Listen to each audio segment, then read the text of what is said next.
Lahat tayo ay may pangangailangan. At yan ang dahilan kung bakit tayo nagtatrabaho. Pero kadalasan, hindi sapat ang kinikita natin sa trabaho, kaya hindi rin natin natutustusan lahat ng pangangailangan natin. Kaya naman, di natin maiwasan na mag-isip ng dagdag na pagkakitaan, lalong-lalo na ang magnegosyo. Sa panahon ngayon, hindi biro ang mag-umpisa ng isang negosyo. Ayon sa mga eksperto, para maging successful ang negosyo mo, kailangan ang mga sumusunod.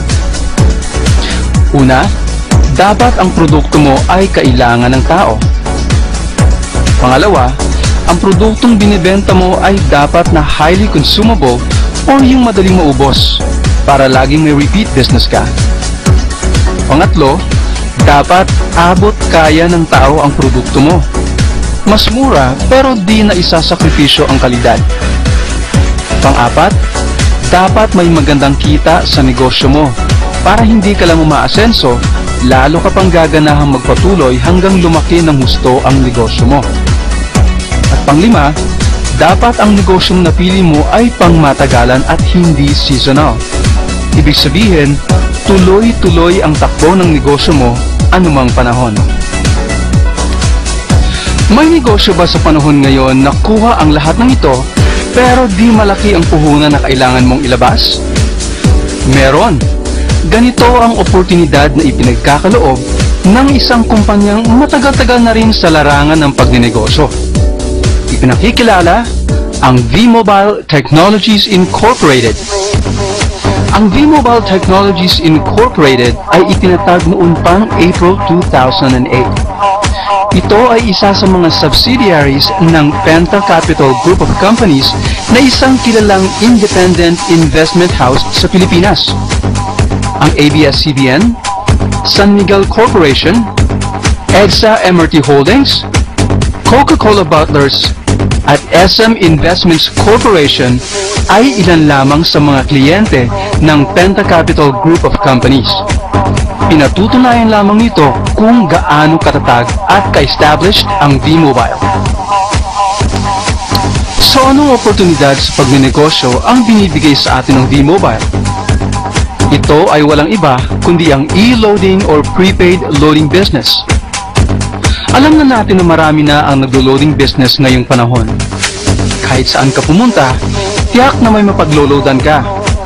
So ang tanong, ano naman ang pinagkaiba nito sa loading business na ino-offer sa atin ng V-Mobile? Sa pangkaraniwan o tradisyonal na pamamaraan, para makapag-umpisa ka ng loading business, kailangan mo ng mga sumusunod. 3 cellphone, tig-iisa para sa Smart, Globe at Sun Cellular. 3 retailer SIM, tig-iisa para sa 3 networks na nabanggit.